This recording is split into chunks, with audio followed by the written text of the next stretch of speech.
Country ಪಿಸ್ತಲ್ ಇದೆ.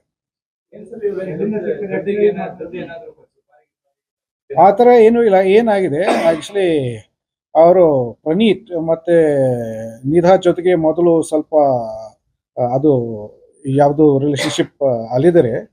ಆಮೇಲೆ ಇಬ್ರು ನಡುವೆ ಸ್ವಲ್ಪ ಪ್ರಾಬ್ಲಮ್ ಶುರು ಆಗಿದೆ. ಮತ್ತೆ ಆ ದಿವಸ ಪುನೀತ್ ಅವರು ಅವ್ರ ಫ್ರೆಂಡ್ ಸ್ಮಿತಾ ಮನೆ ಇದ್ದಾಗ ಅವರು ಫ್ರೆಂಡ್ಗೆ ಅವರು ಹೇಳಿದ್ರೆ ಸ್ವಲ್ಪ ನಿಧಾ ಜೊತೆಗೆ ಸ್ವಲ್ಪ ಮಾತಾಡಬೇಕು ಅಂತ. ಸೊ ಅದೇ ನಂತರ ಅವರು ಸ್ಮಿತಾ ಮತ್ತು ನಿಧಾಗೆ ಮನೆ ಫೋನ್ ಮಾಡಿದ್ರೆ ಮನೆಗೆ ಕರೆಸಿದ್ದಾರೆ.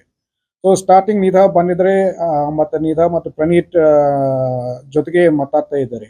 ಸೊ ಆ ಸಂದರ್ಭದಲ್ಲಿ ಮತ್ತೆ ಬಾಕಿ ಆರೋಪಿಗಳು ಬಂದಿದ್ರು. ಸೊ ಇದರಲ್ಲಿ ಹೆಂಗ್ ಆಗಿದೆ ಆ್ಯಕ್ಚುಲಿ ಅವನು ಅಮೀರ್ ಕಿತ್ತೂರ್, ಅವನು ನಿಧಾ ಬ್ರದರ್. ಸೊ ಅವನು ಸ್ಮಿತಾ ಮನೆ ಹುಡುಗ ಅವರು ಮತ್ತು ಅವ್ರ ಫ್ರೆಂಡ್ಗೆ ಫೋನ್ ಮಾಡಿದ್ರೆ ನಾನು ಒಬ್ಬನೇ ಹೋಗಕ್ಕೆ ಆಗಲ್ಲ, ಸ್ವಲ್ಪ ಭಯ ಇದೆ.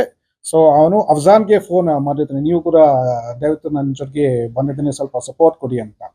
ಆ ಟೈಮ್ದಲ್ಲಿ ಅವನು ಪಪ್ಪಡೆ ಅವನು ಅಫ್ಜಾನ್ ಜೊತೆಗೆ ಇದ್ದಾನೆ. ಸೊ ಅದಕ್ಕೆ ಮತ್ತೆ ಜೊತೆಗೆ ಇಬ್ರು ಸ್ಪಾಟ್ಗೆ ಹೋಗಿದ್ದಾರೆ.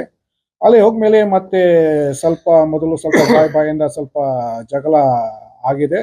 ಅದೇ ನಂತರ ಮತ್ತೆ ಗಲಾಟೆ ಶುರು ಆಯಿತು. ಆ ಗಲಾಟೆ ಟೈಮ್ದಲ್ಲಿ ಅವನು ಪಿಸ್ತಲ್ ತಗೊಂಡು ಮತ್ತೆ ಫೈರ್ ಮಾಡಿದ್ದಾನೆ.